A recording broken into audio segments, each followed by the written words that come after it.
اعوذ باللہ من الشیطان الرجیم بسم اللہ الرحمن الرحیم اللہ اکبر سبحان اللہ الحمدللہ استغفر اللہ الصلاۃ والسلام علیک یا رسول اللہ وعلی آلک و اصحابک یا حبیب اللہ۔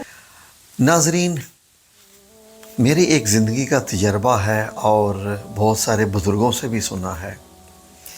ناظرین، اللہ رب العزت ہر انسان کو زندگی میں ایک بار موقع ضرور فراہم کرتا ہے کہ اس موقع پہ وہ کیا سٹیپ لے کہ اپنی تقدیر بنا لے یا کیا کرے کہ وہ اس موقع کو گنوا دے۔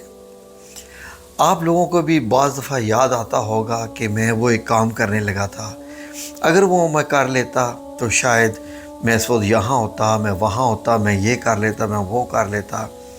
انسان ایسے تمام بہت سارے معاملات کو ساری زندگی لے کے چلتا ہے، کبھی پچھتاتا ہے تو کبھی خوش ہوتا ہے کہ میں نے وہاں سے اپنے آپ کو بچا لیا، لیکن جب پچھتاتا ہے تو وہ پھر بڑی جو ہے وہ عجیب سچویشن ہوتی ہے کہ وہ کہتا ہے کہ کاش کہ مجھے دوبارہ موقع ملے تو میں اس سچویشن سے اب میں یہ ڈیسیجن لیتا۔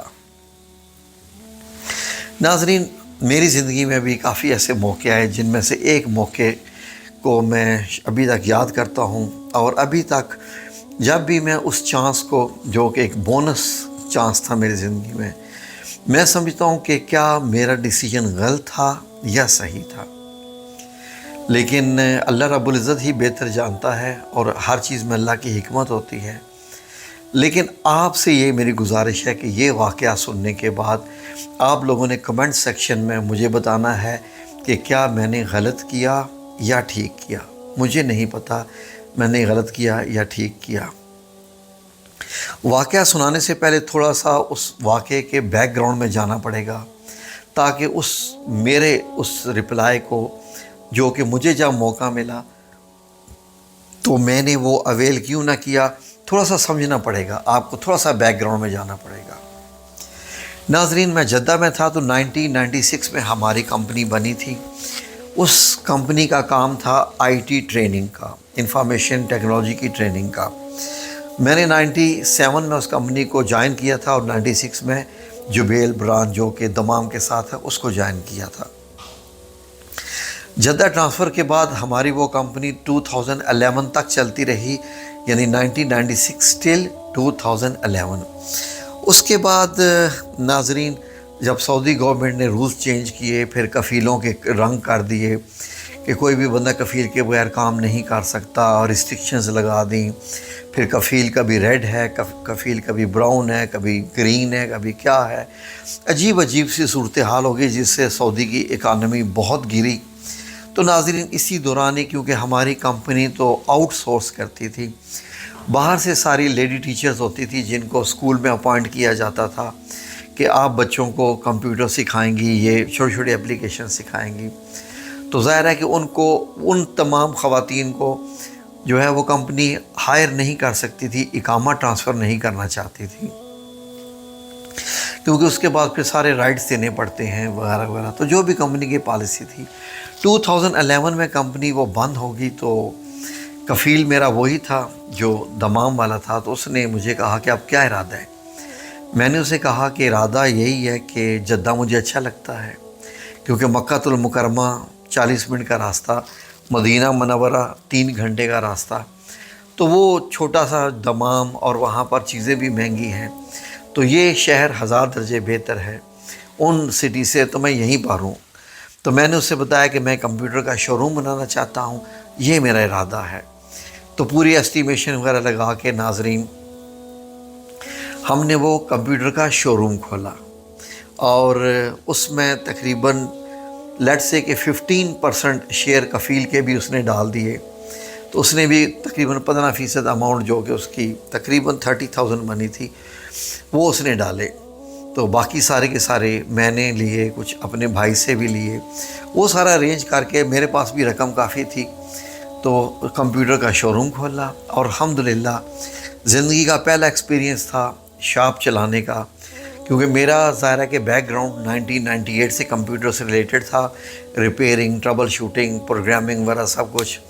تو الحمدللہ from the very first month showroom کامیاب ہو گیا. پھر دوسرا ایک اخلاق، اور جو کسٹمر آتا تھا اس کے ساتھ ایسے طریقے سے بات کرنی کہ کسٹمر کو پتہ چلتا تھا کہ بندہ نالج والا ہے. کیونکہ جب دکاندار نالج والا ہو تو کسٹمر جلدی امپریس ہو جاتے ہیں کہ واقعی یہ بندہ اخلاق بھی ہے، نالج بھی ہے، اور دیکھنے میں بھی ٹھیک لگتا ہے کہ یہ کوئی فراڈ نہیں کرے گا. پاکستان میں تو سب سے زیادہ یہی پاکستان میں ڈر ہوتا ہے لوگوں کو کہ ہم نے جو چیز ریپیئرنگ کے لیے دی ہے اس کے پارٹس چینج ہو جائیں گے. آپ کو معلوم ہی ہے وہاں ایسا نہیں ہوتا تھا. تو اینی وے جب 1.5 مہینہ گزر گیا، شاپ اچھے طریقے سے چل رہی. ایک میں کمپنی میں گیا ہوا تھا، وہاں میری ملاقات ایک سعودی سے ہوئی. اس سعودی نے کہا کہ میں جو ہے وہ سافٹ ویئر بیچتا ہوں میڈیکل کے، ہاسپٹلز کے. تو 4 ملین ریال کا سافٹ ویئر ہے، یعنی 40 لاکھ ریال کا سافٹ ویئر ہے. تو وہ بیچنا ہے، لیکن اس کے لیے مجھے ایسے بندے کی تلاش ہے، نمبر 1 جس کو کمپیوٹر کی فل سکل ہو، آئی ٹی کی. نمبر 2 اس کا میڈیکل بیک گراؤنڈ ہو. نمبر 3 پریزنٹیشنز بنانے کا ماسٹر ہو. نمبر 4 خود بھی پریزنٹر ہو اور صحیح پریزنٹر کر سکتا ہو. نمبر 5 اس میں سپیکنگ پاور ایسی ہو کہ اگلے کو امپریس کر سکے. میں نے کہا کیوں، وجہ کیا ہے کہ اتنی کڑی شرطیں ساری، اتنا کچھ. اس نے بتایا کہ ریاض سعودی عربیہ کا سب سے بڑا ہاسپٹل ہے پرنسس نورا ہاسپٹل. جو لوگ سعودی عربیہ میں رہتے ہیں، خاص کر ریاض میں، وہ جانتے ہیں کہ وہ اتنا بڑا ہاسپٹل ہے کہ وہاں ہاسپٹل کے اندر بھی بسز چلتی ہیں ایک جگہ سے دوسری جگہ جانے کے لیے. تو اس نے کہا کہ یہ پریزنٹیشن وہاں دینی ہے، وہاں جا کر. تو اور وہاں پر پریزنٹیشن جو لینے والے ہیں، جن کو انفارمیشن دینی ہے، وہ ٹاپ مینجمنٹ ہے اس ہاسپٹل کی، جو کہ سب بہت پی ایچ ڈی پڑھے لکھے ہیں سارے. تو یہ ہے ساری. میں نے سے کہا کہ یار مجھے زیادہ تو نہیں پتہ، لیکن میرا بیک گراؤنڈ میڈیکل ہے، میں نے میڈیکل کے ساتھ گریجویشن کی ہوئی ہے. پریزنٹیشن بناتے ہوئے مجھے کم از کم 20 سال ہو گئے ہیں، 25 سال ہو گئے ہیں شاید. ہاں 25 سال ہو چکے تھے اس وقت. اور انگلش بھی ٹوٹی پھوٹی بول ہی لیتا ہوں جیسی بھی ہے. کہتا ہے میرے سامنے تو تم بہت اچھی بول رہے ہو، مجھے لگ بھی نہیں رہا کہ تم پاکستانی ہو. تو اس کے علاوہ اور جو تمہاری سکل میکنگ پریزنٹیشنس بھی ہوگی، سب ٹھیک ہو گیا. تو باقی کیا تمہیں اور ایکسپیرینس ہے میڈیسنس کا؟ میں نے کہا جی ہاں جی، میں نے میڈیکل کی بکس پڑھی ہیں، تو مجھے تمام میڈیسنس کی جو سمٹمز، سلوشنز، اور کس میڈیسن کے لیے کیا کیا جو ہے وہ دوائیاں لی جاتی ہیں، کیا ٹیبلٹ، کیپسولز، انجیکشنز. پھر جو کہتا ہے ہاسپٹل کا سسٹم، میں نے کہا وہ بھی مجھے معلوم ہے کہ اس طریقے سے رپورٹنگ ہوتی ہے، لیب ٹیسٹ وغیرہ وغیرہ. آگے سو کہتا ہے خلاص you are the perfect one. اس نے مجھے کہا you have only like 48 hours to prepare. 48 گھنٹے میں تمہیں تیار ہونا ہے. میں نے کہا امپاسبل، 48 گھنٹے میں تو ہو ہی نہیں سکتا، اتنی بڑی پریزنٹیشن اور 2 دن کا ٹائم. میں نے کہا میری شاپ بھی ہے، دکان بھی ہے. کہتے دکان سے چھٹی لے لو. میں نے کہا میں خود مالک ہوں، چھٹی کیا لینی ہے، وہ ایشو نہیں ہے، لیکن ظاہر ہے کہ دکان کے ایکسپینسز ہیں. اس سے میں نے تمام ڈیٹیلز لی، اور میں نے پھر گھر بیٹھ کے شاپ سے آ کے ساری رات لگا کے ایک پریزنٹیشن بنائی. وہ ایک سافٹ ویئر تھا CRN کا، کہ آٹومیٹک جو ہے وہ کریٹیکل کنڈیشن کا اگر کوئی لیب ٹیسٹ کسی کا بہت خراب ٹیسٹ آتا ہے، اس کو امیڈیٹ ہیلپ چاہیے، امیڈیٹ رسپانس چاہیے، تو وہ آٹومیٹک سافٹ ویئر ای میل بھیجے، واٹس اپ کرے گا، یہ کرے گا، وہ کرے گا، سب کچھ ڈاکٹر کو بھی بتائے گا. تو کیونکہ اس کی رپورٹ اس سے پہلے کہ رپورٹ آئے، پھر پیشنٹ کے پاس رپورٹ آئے، پیشنٹ رپورٹ ڈاکٹر کو دکھائے، ڈاکٹر پھر سجیسٹ کرے، تو آٹومیٹیکلی لیب ہی اس کی کریٹیکل رپورٹ کو اس کے کنسرن ڈاکٹر تک پہنچا دے گی. تو وہ میں نے بڑے ڈائیگرام کے ساتھ پریزنٹیشن بنائی. تو اس نے میری سیٹ بک کر دی جدہ سے ریاض کے لیے. اس نے مجھے کہا کہ آپ کو میرے سامنے پہلے پریزنٹیشن دینی پڑے گی، ریہرسل سمجھو اس کو. تو میں نے کہا ٹھیک ہے جی، لیکن پرنسس نورا کی مینجمنٹ تو نہیں ہے نا میرے سامنے. کہتا ٹھیک ہے، میں اپنے پورے بیوی بچوں سب کو بٹھا دیتا ہوں. اس کی بیوی بھی بہت پڑھی لکھی تھی اور وہ بھی ڈاکٹر تھی. تو اس نے بیوی کو بھی بتایا کہ یہ جو ہے اس کو پریزنٹیشن کے لیے بھیج رہا ہوں، تو اس کو آپ نے کرٹیسائز نظروں سے دیکھنا ہے کہ کہاں یہ مسٹیک کر رہا ہے. اس کے پاس 105 انچ کا بڑا ٹی وی تھا. اس پہ اس نے کہا کہ چلو ٹھیک ہے، okay we are your clients اور گو اہیڈ. تو پریزنٹیشن دکھاؤ، میں نے پریزنٹیشن چلائی، بتائی، کیونکہ میں نے خود بنائی ہوئی تھی تو پروسیس کو تو پورا مجھے معلوم ہو گیا تھا۔ تو میں نے تقریباً آلموسٹ 25 منٹس کی پریزنٹیشن جب پوری بیان کی ساری، تو اس کے بعد اس کی وائف نے تالیاں بجانا شروع کر دی کہ perfectly you got the order. میں نے کہا ma'am thanks but it's too early to say. کہہ دیا نہیں، مجھے لگتا ہے کہ آپ کو یہ آرڈر ملے گا جس طریقے سے آپ نے پریزنٹ کیا ہے، وش یو بیسٹ آف لک۔ دوسرے دن میں صبح 5 بجے کی فلائٹ سے ریاض پہنچا۔ ہاسپٹل کی مینجمنٹ نے ہی مجھے پک کیا وہاں سے ایئرپورٹ سے، اور میری پریزنٹیشن کا ٹائم آ گیا۔ اور جب میں ان کے پریزنٹیشن ہال میں گیا تو ہال میں نے میں نے کہا یا رب العزت، میں نے یہ بڑا مشکل کام لے لیا ہے اور میری اتنی اہلیت نہیں ہے، بس رب اشرح لی صدری ویسر لی امری واحلل عقدۃ من لسانی یفقہوا قولی، حسبنا اللہ و نعم الوکیل۔ پھر میں نے یہ پڑھے الفاظ دل ہی دل میں، اور اس کے بعد مینجمنٹ بیٹھی تھی بڑے کانفیڈنس کے ساتھ، لیپ ٹاپ کھول کے پروجیکٹر کو اٹیچ کر کے ان کے پاس جو بڑی اسکرین تھی اس پہ پھر میں نے پریزنٹیشن دینا شروع کی۔ سب کو پہلے میں نے تھوڑا سا اپنا تعارف بھی کروایا، اور جب پریزنٹیشن دی تو انہیں جب پریزنٹیشن جیسے ہی ختم کی تو میں نے کہا اینی کوسچنس۔ جب پریزنٹیشن ختم ہوتی ہے تو ہاسپٹل کی مینجمنٹ نے ایک ہی ان کے لفظ تھے کہ congratulations you got the order. سبحان اللہ و بحمدہ، سبحان اللہ العظیم۔ ہاں ناظرین، اتنے میں اندر ہی سے اطلاع اس بندے کو جدہ پہنچ گئی کہ آپ کے بندے کو آرڈر مل گیا ہے۔ اس کی پریزنٹیشن انتہائی سکسیسفل رہی۔ اس نے اتنے ڈیٹیل سے ایکسپلین کیا کہ کوسچن آنسر کی سیشن ہوئے ہی نہیں، کسی کو کچھ کنفیوژن ہی نہیں رہی، ایسے اس نے بیان کیا۔ وہ بڑا خوش ہوا، اور میں پھر واپسی پہ جب آیا جدہ تو اس نے مجھے ایئرپورٹ سے خود اس سعودی نے ریسیو کیا، اور ریسیو کرنے کے بعد اس نے کہا کہ اوکے شاہد، آرڈر مل گیا ہے، 4 ملین ہے، ٹمارو آئی ول میک اندر discussion with you, we have to decide something very critical. یہ وہ وقت تھا ناظرین میری زندگی کا سب سے عجیب، 2012 مارچ۔ میٹنگ اس کے ساتھ ہوئی تو کہتا ہے لسن، اب آپ کو ایک ڈیسیجن لینا پڑے گا، اس شاپ سے تم کتنا کماتے ہو؟ میں نے کہا کبھی 5,000 ریال، کبھی 7,000، کبھی 8,000 ریال، کبھی 10,000 ریال۔ کہتے ہیں لسن، میں تمہیں سیلری 10,000 ریال دوں گا بیسک، اس کے بعد ہر آرڈر کے اوپر تمہارا کمیشن۔ میں نے کہا گڈ، لیکن ایک شرط ہے، تمہیں یہ دکان بند کرنی پڑے گی، دکان چھوڑنی پڑے گی، جاب بھی چھوڑنی پڑے گی، یہ والی میرے پاس آنا پڑے گا، میرے ویزے پہ آنا پڑے گا، یہ ٹوٹل سب ختم کرنا پڑے گا۔ اینڈ لسن، یہ تمہارا لائف چینجنگ ایونٹ ہونے جا رہا ہے، اور تمہیں کبھی میں دبئی بھیجوں گا، کبھی کویت بھیجوں گا، کبھی قطر، کبھی کہیں، کبھی کہیں، کبھی کہیں، ان تمام جو ہے وہ GCC کنٹریز میں سافٹ ویئر ڈسٹریبیوٹ کرنا چاہ رہا ہوں، بیچنا چاہ رہا ہوں، اور ان تمام ملکوں میں تم جایا کرو گے، ٹھیک ہے؟ میں نے اس سے کہا کہ listen to me very carefully, there is something which I want to say۔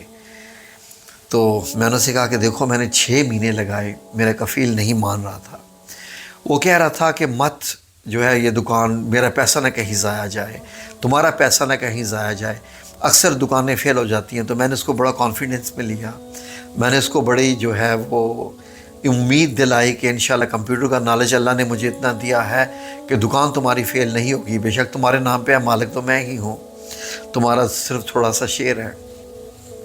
تو میں نے کہا یہ دیکھو دکان میں نے بنائی ہے، still I have to return a lot of loan, اور اس کے بعد جو ہے وہ میں اب 1.5 مہینے بعد میں کفیل سے کہہ دوں کہ میں دکان بند کرنے جا رہا ہوں۔ کہتا ہے لیسن، جب ریاض والوں نے یہ پرچیز آرڈر کے ساتھ شرط رکھی ہے کہ یہی بندہ ہمیں ہاسپٹل میں چاہیے ریاض میں، جب بھی یہ ہماری جو دوسری ٹاپ مینجمنٹ کے بعد جو جونیئر مینجمنٹ ہوتی ہے اس کو بھی یہ ٹرین کرے گا، ہمارے تمام امپلائیز کو یہی بندہ ہوگا، تو یہ آرڈر ہے۔ اب بتاؤ، I can not hire anyone else. میں نے اسے کہا کہ sorry, I can't join you. ہاں یہ میں کر سکتا ہوں کہ if you give me 6 months، میں تمام پیسہ کفیل کا بھی لوٹاؤں گا، اپنا بھی نکالوں گا، جس کا لوٹانا ہے۔ پیسہ لوٹانے کے بعد میں پھر تمہارے پاس آ سکتا ہوں، ابھی نہیں، I'm sorry۔ کہتا ہے لسن شاہد، اس نے مجھے 2 لفظ کہے، اس نے کہا لسن، This is a life-changing moment of your life. You should think of your kids. یہ تمہاری زندگی کی تبدیلی کا مومنٹ ہے. اپنے بچوں کے متعلق سوچو. ایک ایسی جاب تمہیں مل رہی ہے, تم مہینے کا 30 ہزار ریال کماؤ گے, تمہاری زندگی بنے گی. اتنی رسپیکٹیبل جاب ہے کہ تمہیں یورپ بھی بھیجا جائے گا, کہیں بھی بھیجا جائے گا. یہ سافٹ ویئر کہاں سے بن کے آ رہا ہے تمہیں پتہ بھی ہے. کتنے لوگ اس کے پیچھے کام کر رہے ہیں جس کو تم نے بیچنا ہے, اور تمہارا کی رول ہے. بنانے والوں سے زیادہ بیچنے والے کا کی رول ہے. تو میں نے اسے کہا کہ لسن, میرے پاس ہمت نہیں ہے کہ میں کفیل سے کہوں کہ 1-1.5 مہینہ گزرا ہے, 45 ڈیز گزرے ہیں شاپ کھولے, میں کہوں کہ بند کر دوں. یہ میری جو اندر کا میرا ضمیر ہے مجھے اجازت نہیں دے رہا. یہ شاپ رن ہو رہی ہے, ایک ایم ہے, میں نے خود اس پہ محنت کر رہا ہوں کتنی زیادہ. کہتا ہے اس شاپ کے لیے, اس دکان کے لیے تم یہ والی جاب چھوڑ رہے ہو جس میں تم ملینئر ہو جاؤ گے. جی میں نے اسے کہا کہ میں جاب نہیں چھوڑ رہا, میں مجبور ہوں اس وقت, میں نے کمٹمنٹ کی ہوئی ہے. The reason is only my commitment. میں نے کفیل سے کہا تھا کہ with in 6 months all pay all your money back. جتنا بھی تم نے شیئر ڈالا میں تمہارے شیئر بھی ریٹرن کر دوں گا, جو بھی ہے سب کچھ ہے. ابھی میں کہاں سے پے کروں؟ آئی ول پے. میں نے کہا نہیں, تم اگر پے کر دو پھر بھی دکان تو بند ہی کرنی پڑے گی. یہ تو کوئی بات نہ ہوئی. وہ کمٹمنٹ کہاں گئی, وہ سب کچھ. میں نے کہا میرے بھی کچھ ہیں. یقین کریں کہ میں نے اس کو انکار کیا اور وہ بڑا ڈسہرٹ ہوا. اس نے یہ کہا کہ شاید I am feeling very very very very upset کہ ایک بندے کو اللہ نے ایسا موقع دیا اور اس نے یہ موقع زندگی سے گنوا دیا. یقیناً your kids are very bad luck. میں نے کہا ایسا نہ کہو, میرے کڈز بیڈ لک نہیں ہو سکتے. جو کچھ ان کے نصیب میں ہے وہ مجھے اس دکان سے بھی اللہ رب العزت دے گا. اس دکان سے بھی ضروری نہیں ہوتا کوئی بہت بڑی جاب ہو اور انسان کی تو وہ زیادہ کما سکتا ہے. اور مجھے سب سے پہلے میرے اندر یہ خواہش ہے ہی نہیں ہے کہ میں بہت بڑی ہائی پیمانے کی جاب کروں اور میں یہ کروں, میں بزنس مین نظر آؤں, میرے ہاتھ میں ٹیچی کیس ہو, لیپ ٹاپ. میں نے کہا دیکھو یہاں پر میں ایک I'm a shopkeeper. Anyone can come and say any words to me, even bad words. کچھ بھی مجھے وہ لوگ برا بلا کہہ کے جا سکتے ہیں. دکاندار کی کیا حیثیت ہوتی ہے آپ خود بتائیے. لیکن میں نے جو کمٹمنٹ کی ہے میں اس پہ پورا اتروں گا. میں کفیل کو بالکل میں یہ نہیں کہہ سکتا. یقین کیجئے کہ اس کے بعد میں نے محنت کی 5 سال, اور اللہ رب العزت نے اسی شاپ سے جو ہے وہ مجھے کروڑوں دیے. اور الحمدللہ الحمدللہ میں نے تقریباً 5 کروڑ کا گھر بنایا. ثم ماشاءاللہ ماشاءاللہ الحمدللہ. یہ کب کی بات کہہ رہا ہوں؟ 2011 and 12 کی بات کر رہا ہوں, اس وقت کی. آج کی ڈیٹ میں کتنا ہوگا؟ یہ اللہ رب العزت کے احسان ہوتے ہیں. تو یقین کریں کہ اس وقت جب تھا 4.5 کروڑ تک لگ چکا تھا, پھر کمپلیٹ ہوتے ہوتے پیڈ کرتے کرتے 5 کروڑ سے بھی یہ گھر اوپر چلا گیا. اتنی کاسٹ ہوئی, اور وہ ساری اسی ایک دکان سے with in the period of like 3 to 4 years اور میکسیمم آئی تھنک 4.5 4.5 سال تک دکان چلائی تھی. تو یہ ناظرین بڑے عجیب ہوتے ہیں, یہ موقع آتے ہیں. اتنا ہے کہ اگر میں وہ کام کر رہا ہوتا تو شاید آج میں ملینئر ہوتا, لیکن شاید آج میں اپنی زندگی میں یہ روحانی باتیں کر رہا ہوتا یا نہ کر رہا ہوتا, یہ بھی نہیں پتہ. آپ کمنٹ سیکشن میں مجھے ضرور بتائیے گا میں نے وہ غلط کیا یا ٹھیک کیا. اللہ آپ سب لوگوں کو اپنی حفظ و امان میں رکھے. آمین یا رب العالمین برحمتک یا ارحم الراحمین.